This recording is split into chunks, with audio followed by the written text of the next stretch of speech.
Tamluk Hamilton high স্কুলে 90 সালের মাধ্যমিক ছাত্রদের উদ্যোগে আয়োজিত হলো ইলিশ উৎসব। ইলিশ উৎসব আয়োজিত হলো তমলুক হ্যামিল্টন হাই স্কুলে। কর্মসূত্রে কেউ থাকেন কাতারে, কেউ মুম্বাই, দিল্লি, আবার কেউ বা ভিন রাজ্যে।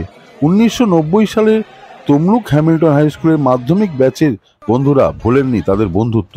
কর্মসূত্রে বাইরে থাকলেও প্রতি বছর ইলিশ মরশুমে হাজির হয়ে ইলিশ উৎসবে মেতে ওঠেন। গত 3 বছর ধরে এবারেও পালিত হলো ইলিশ উৎসব। রবিবার তমলুকে রূপনারায়ণ নদীর পাড়ে একটি প্রেক্ষাগৃহে পালিত হলো ইলিশ উৎসব। এই উৎসব উপলক্ষে তমলুকে হ্যামিল্টন হাই স্কুলের 90 সালের মাধ্যমিকের 50 জন ছাত্ররা মিলিত হন।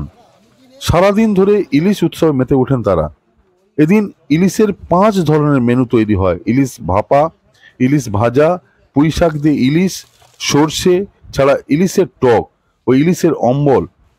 ইলিশ রসিক বাঙালির মুখে হাসি আর জিভে জল আনে। আবহাওয়ার খামখেয়ালিপনার জন্য মৎস্যজীবীদের জালে ইলিশ না ধরা পড়লেও পদ্মা থেকে ইলিশ তারা নিয়ে এসেছে এই ইলিশ উৎসব করার জন্য। খামখেয়ালি আবহাওয়ার জন্য বাজারে ইলিশের দেখা নেই।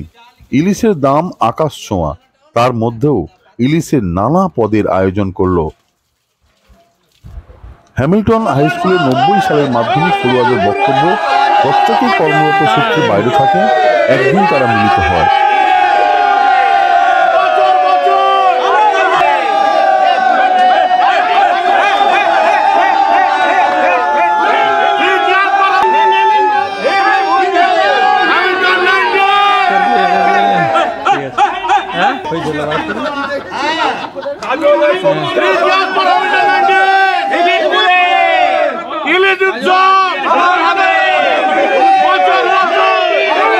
Smart news Bangla.